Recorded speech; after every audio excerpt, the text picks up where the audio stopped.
മറന്നുപോയതാണ്. അവനവന്റെ നില മറന്നുള്ള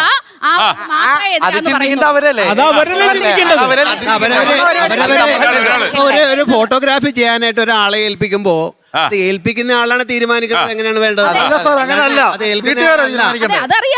അല്ലാണ്ട് അദ്ദേഹം ബഹുമാനപ്പെട്ട പഴയ സാറ് പറഞ്ഞത് ഈ കല്യാണം നടത്തി മുടിഞ്ഞു പോകുന്നതിനെ കുറിച്ചാണ്. അത് അവരവർ മാത്രമല്ല അവരവർ ശ്രദ്ധിക്കേണ്ട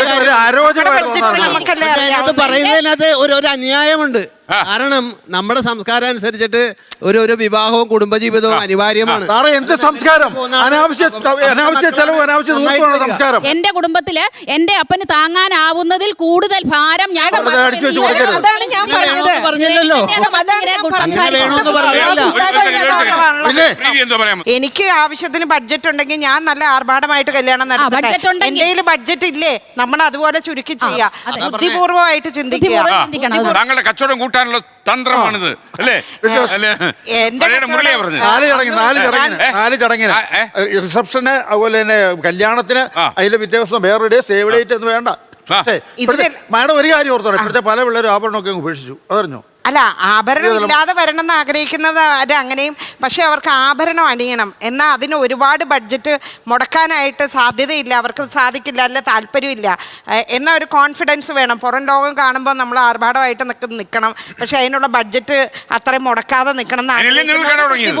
കുറച്ച് ദിവസം മുമ്പ് കണ്ട കാര്യമാണ്. ഈ അമ്പലത്തിന്റെ മുമ്പിൽ എന്തോ പൂ വിൽക്കുന്ന ഒരു സ്ത്രീ അവരുടെ മകന് ഐഫോൺ മേടിച്ചു കൊടുക്കുന്നു. ഇത് അവരുടെ താല്പര്യമാണ്. എന്താ പറയാൻ പറ്റാ? അത് ഇത് തന്നെയാണ്, അത് ആർഭാടമാണെന്ന് നാട്ടിൽ പണം ഒഴുകിയാലല്ലേ അതെല്ലാവരും വലിയ രീതിയിൽ നടത്തുന്ന ഒരു കല്യാണം വരുമ്പോ അതിനെ സംബന്ധിച്ച് എത്രയോ പേരുടെ കുടുംബത്തിൽ അതിന്റെ കാശ് ഒഴുകിയത്. പണക്കാരന്റെ കാര്യങ്ങൾ പറയാം. അവിടെ നേരത്തെ പറഞ്ഞ കുറെ കാര്യത്തില്, അതായത് നമ്മളെ പരമ്പരാഗതം എന്ന് പറയുമ്പോ എപ്പോഴും തുടങ്ങിയതാണ് ഈ പരമ്പരാഗതം?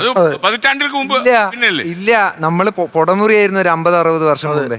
അന്നേരം എന്തായാലും പൊടമുറി കല്യാണം 4, 5, 6 കല്യാണം നടത്തണ്ടായിരുന്നു. ലിവിംഗ് പറയട്ടെ, ലിവിംഗ് ടുഗദർ പോലെ തന്നെയായിരുന്നു അന്നത്തെ കാലത്ത്. നമ്മളിപ്പോ ഈ മൊബൈൽ കൊണ്ടുകൊടുക്കൽ അടക്കം ആചാരമായി മാറി. അത് അങ്ങോട്ട് അറിയില്ല അത്രയ്ക്ക് വരെ അത്ര. എന്നിട്ട് നമ്മൾ അതിനൊക്കെ പാരമ്പര്യം ഒരു 10 ദിവസം കൊണ്ട് പറയുകയാണ്.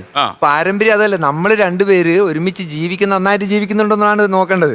ലോകത്തെവിടെയായാലും ഏത് സമയത്തും 24 വാർത്തകളും ഓഗ്മെന്റഡ് റിയാലിറ്റി പാക്കേജുകളും എക്സ്പ്ലെയിനറുകളും വിശദമായി കാണാൻ ഞങ്ങളുടെ യൂട്യൂബ് ചാനൽ നിങ്ങൾക്ക് സബ്സ്ക്രൈബ് ചെയ്യാം.